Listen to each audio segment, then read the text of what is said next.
कहानी टुनटुनी नाम की चिड़िया की है जो ढोलकपुर गांव में रहती थी। टुनटुनी चिड़िया बहुत गरीब थी। वो बहुत मेहनत करती थी, फिर भी अपने लिए 2 वक्त के भोजन का इंतजाम नहीं कर पाती थी।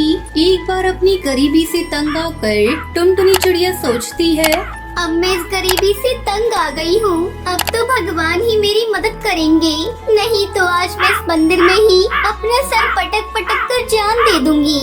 ऐसा सोचकर टुनटुनी चिड़िया मंदिर में जाकर भगवान की मूर्ति के सामने अपना सर पटकने लगती है। टुनटुनी को ऐसा करता देख अचानक एक साधु वहाँ आ जाते हैं। अरे बेटा, तुम्हारे जीवन में ऐसा क्या दुख है कि तुम ईश्वर के सामने अपना सर पटक रही हो? अगर तुम्हें कोई कष्ट है तो मुझे बताओ, मैं तुम्हारी हर संभव मदद करने का प्रयास करूँगा। साधु की बात सुनकर टुनटुनी चिड़िया साधु को अपनी गरीबी और लाचारी के बारे में बताने लगती है। मैं बहुत गरीब हूँ महाराज, बचपन से ही मैं अनाथ हूँ, किंतु मैंने कभी भी हार नहीं मानी। दिन भर मेहनत करने के बाद भी मुझे 2 वक्त का भोजन नसीब नहीं होता। अब मैं इस जीवन से तंग आ गई हूँ। अब या तो ईश्वर मुझे इस गरीबी से मुक्ति दिलाए या फिर मुझे अपने पास बुला ले। टुनटुनी की बात सुनकर साधु महाराज को बहुत दुख होता है और वो उसे समझाने लगते हैं। देखो टुनटुनी, दुख तो हर जीव के जीवन में होता है, लेकिन हमें उससे घबराकर कभी भी हार नहीं माननी चाहिए। बेटी, हिम्मत रख। यूं परिस्थितियों से घबराकर तुम्हें अपनी जान देने के बारे में नहीं सोचना चाहिए। अब मैं और नहीं कर सकती साधु महाराज, मेरी हिम्मत जवाब दे चुकी है। साधु महाराज के बार बार समझाने पर भी टुनटुनी उनकी बात नहीं समझती है। अंत में साधु महाराज टुनटुनी से कहते हैं, देखो टुनटुनी, इस संसार में बिना श्रम के कुछ भी नहीं मिलता है। तुम्हारी समस्या का समाधान तो मेरे पास है, किंतु उसके लिए भी तुम्हें मेहनत तो करनी ही पड़ेगी। मैं श्रम करने के लिए तैयार हूँ महाराज, बस आप मेरी समस्या का समाधान बताएं। टुनटुनी, ये मिट्टी का कटोरा है, इसे कोई साधारण कटोरा मत समझना। अब तुम बस सबसे बड़े दान की तलाश करो। उसके स्पर्श से तुम्हारा ये कटोरा सोने के कटोरे में बदल जाएगा और उसी पल तुम्हारी गरीबी और भुखमरी समाप्त होकर तुम्हारे जीवन में सुख और अमीरी आ जाएगी। क्या आप सच कह रहे हैं महाराज? अगर ऐसा है तो मैं आज इस महादानी पक्षी की तलाश में निकल जाती हूँ। अवश्य मुझे कोई न कोई दानवीर पक्षी मिल ही जाएगा। ये तो बड़ा सरल सा कार्य है। महाराज से मिट्टी का कटोरा लेकर टुनटुनी किसी दानी पक्षी की तलाश में निकल जाती है। मंदिर में मैंने बहुत से पूजा पाठ और दान पुण्य करने वाले पशु पक्षियों को देखा है। अवश्य ही मुझे वहाँ कोई दानी मिल जाएगा जिससे मेरा कटोरा सोने के कटोरे में बदल जाएगा। ऐसा सोचकर टुनटुनी मंदिर की सीढ़ियों में जाकर बैठ जाती है। शाम ढलने को होती है, तभी उसे एक कबूतर दिखाई पड़ता है जो अपने साथ लाया हुआ भोजन गरीब पक्षियों को बांट रहा था। अरे वाह, भोजन कराना तो बहुत ही पुण्य का कार्य है। जरूर इस कबूतर के स्पर्श से मेरा ये मिट्टी का कटोरा सोने का हो जाएगा और उसके बाद मेरे जीवन की सारी तकलीफें खत्म हो जाएंगी। ऐसा सोचकर टुनटुनी चिड़िया खुशी खुशी कबूतर के पास पहुंच जाती है और कटोरे में थोड़ा भोजन ले लेती है। लेकिन कबूतर के स्पर्श से भी उसका कटोरा सोने का नहीं होता है। ऐसा कैसे हो सकता है? क्या भूखे को भोजन कराना दान नहीं है? ये तो सबसे बड़ा दान होता है। टुनटुनी ऐसा सोच ही रही होती है कि तभी पास ही में 2 तोते की बात करने की आवाज उसके कानों में पड़ती है। अरे भाई, भगवान भला करे इस कबूतर का। आज तो ये दिल खोलकर सबको दान कर रहा है। अरे भाई, किसी गलतफहमी में मत रहना। ये कोई दान वान नहीं कर रहा है, ये तो अपने बेटे के जन्मदिन में बचा हुआ भोजन यहाँ बांट रहा है ताकि इसे उस भोजन को फेंकना न पड़े। हाँ भला, ये कोई दान हुआ? अनुपयोगी वस्तु का दान भी भला कोई दान होता है? दोनों तोतों की बात सुनकर टुनटुनी को अपने कटोरे का रंग न बदलने का कारण समझ आ जाता है।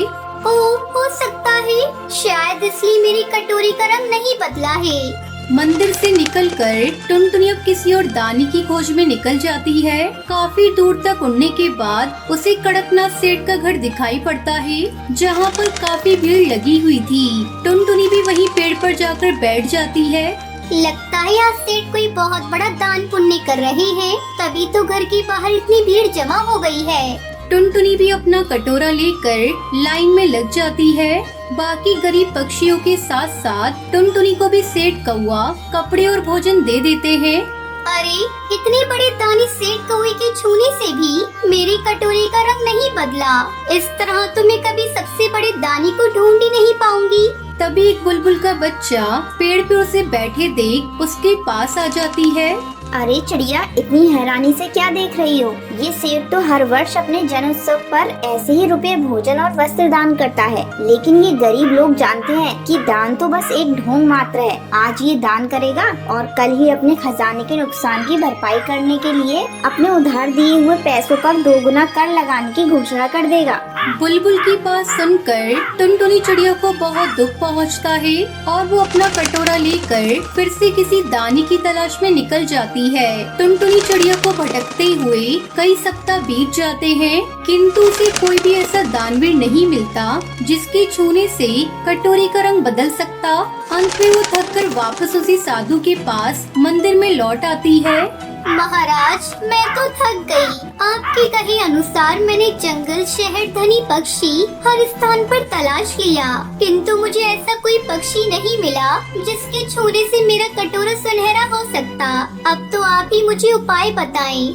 टुनटुनी चिड़िया की बात सुनकर साधु मुस्कुराने लगते हैं और मिट्टी का कटोरा टुनटुनी से ले लेते हैं। कुछ देर बाद एक गरीब फटे हाल में बुढ़िया कबूतरी वहाँ आती है। महाराज, मैं आपकी बहुत बड़ी भक्त हूँ। आपके विचारों से मुझे जीवन जीने की नई दिशा मिली है, किंतु मुझ गरीब बुढ़िया के पास आपको अर्पित करने के लिए कुछ भी नहीं है। कई दिनों के बाद मुझे आज की रोटी मिली है। मेरी सच्ची श्रद्धा को स्वीकार कीजिए महाराज। बस हो सके तो ये सूखी रोटी की भेंट स्वीकार कर लीजिए।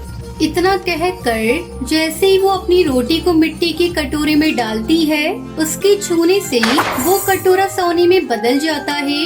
बुढ़िया कबूतरी के वहाँ से जाते ही साधु महाराज उस रोटी को उठाकर मस्तक से लगाकर खा लेते हैं। महाराज, इतने सारे दानवीरों के छूने से ये कटोरा सोने का नहीं बना, सिर्फ ये सूखी रोटी और गरीब के छूने से कटोरा सुनहरा हो गया। आखिर इसका भेद क्या है? कृपया आप मुझे बताएं। देखो टुनटुनी, जितने भी दानवीर अपनी श्रद्धा के अनुरूप कम या ज्यादा दान करके गए, इस दान के पीछे उन सभी का स्वार्थ ही था। किसी ने अपना बच्चा कुचा खाना दान दिया तो किसी ने अपने फायदे के लिए कपड़े, किंतु वास्तव में सबसे बड़ा दान वही है जो निस्वार्थ भाव से बिना अपना फायदा सोचे किया जाए। उस बुढ़िया कबूतरी के पास एक ही रोटी थी। वो चाहती तो पहले अपना पेट भर सकती थी, किंतु उसने अपने बारे में न सोचकर ये रोटी मुझे दान कर दी। इसलिए मेरे लिए उसका दान ही महादान है। कोई भी दान उसकी कीमत से बड़ा नहीं होता, बल्कि उसे किस भावना से दिया गया उससे वो बड़ा या छोटा होता है। आपने मेरी आंखें खोल दी महाराज। आप तो महाज्ञानी हैं। अब मैं भी स्वयं से ऊपर उठकर सबके भले के बारे में सोचूंगी। अब इस सोने की कटोरी की मुझे जरूरत नहीं, मुझे अपने जीवन को सुनहरा बनाना है। आपका बहुत बहुत धन्यवाद। इतना कहकर टुनटुनी चिड़िया वहाँ से जाने लगती है।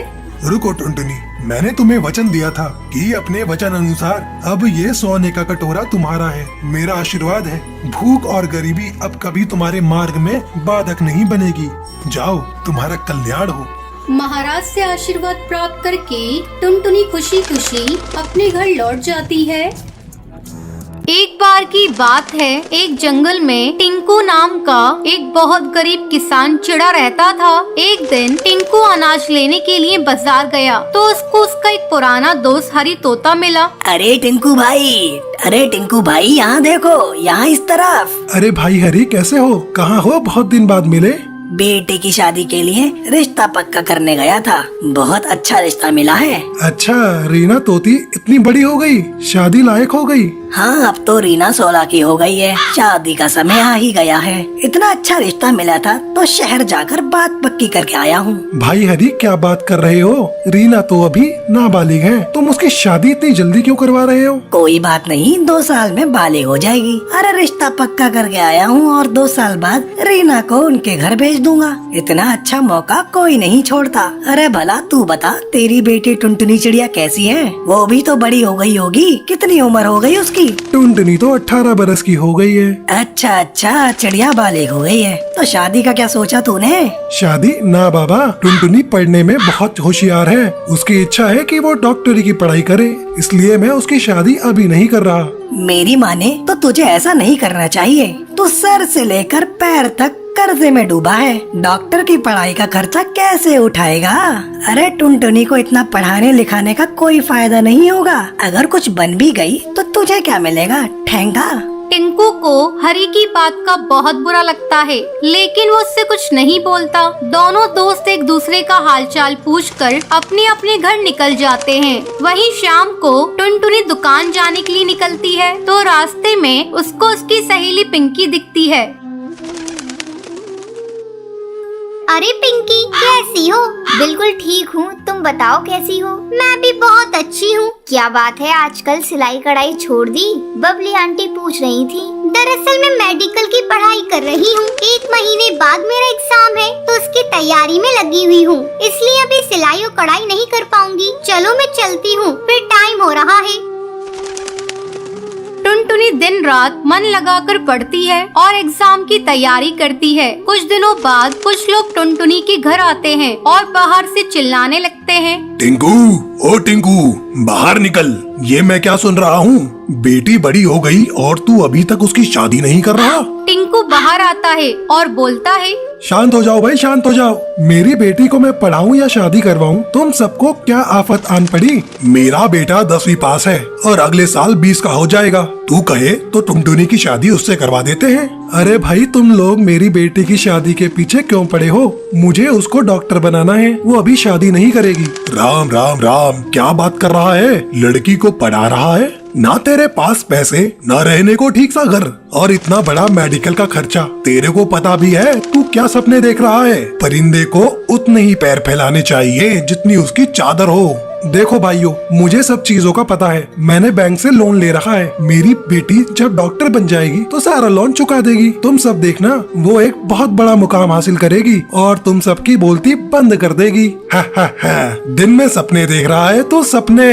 ये भी 1 महीने बाद तेरी बेटी का रिजल्ट आता है और अगर वो पास नहीं हुई तो तेरी शक्ल देखने लायक होगी। तब तक तो मेरा बेटा भी नहीं बचेगा शादी के लिए। इतना बोलकर सभी वहाँ से चले जाते हैं। घर के अंदर से टुनटुनी सबकी बातें सुन रही होती है। टुनटुनी को बहुत दुख होता है, उसके पिता के साथ लोग इस तरह का बर्ताव कर रहे हैं। टुनटुनी दिन रात मेहनत करती है और एग्जाम के लिए खूब पढ़ती है। एग्जाम देने के बाद उस दिन टुनटुनी का रिजल्ट आने वाला होता है। टिंकू भागता हुआ अपने घर आता है और चिल्लाता है, टुनटुनी, अरे टुनटुनी, अरे बेटी टुनटुनी, किधर हो? क्या हुआ पिताजी? तेरा नाम आ गया बेटी, देख लिस्ट में तेरा नाम आ गया। यही नहीं, तुझे 25 लाख की स्कॉलरशिप मिली है, पूरे 25 लाख की। अरे अरे, मैं तो फूला नहीं समा रहा। इस पूरे जंगल में इतने पैसे कभी किसी ने देखे नहीं होंगे जितने की तुझे स्कॉलरशिप मिली है। टुनटुनी बहुत खुश होती है और टिंकू भी टुनटुनी की कामयाबी देखकर बहुत खुश होता है। टुनटुनी पढ़ाई करने के लिए शहर चली जाती है। जंगल के पक्षी तब भी टुनटुनी के बारे में बातें बनाते हैं और टिंकू को कोसते रहते हैं। क्यों टिंकू, तूने तो अपनी लड़की बेच दी, शर्म नहीं आती?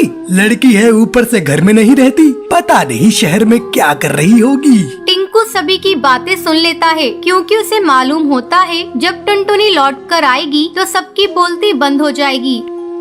टुनटुनी जंगल वापस लौट कर आती है। उसे जंगल वाले देखते हैं तो हैरान रह जाते हैं। टुनटुनी को छोड़ने करीबन 4-5 पक्षी की टीम आई होती है। टुनटुनी एक हवाई मोटर से उतरती है और सभी जंगल वाले उसे घूरते रहते हैं। अपनी बेटी की ठाट बाट देखकर टिंकू का सीना चौड़ा हो जाता है और सर गर्व से ऊंचा हो जाता है। टुनटुनी साबित कर देती है, अगर मन लगाकर कुछ ठान लिया जाए तो सब कुछ हासिल हो सकता है। तो ये थी आज की कहानी। क्या आपको पता है टूनी चिड़िया की मौत कैसे हुई थी? अगर आपको पता है तो आप हमें कमेंट करके जरूर बताएं।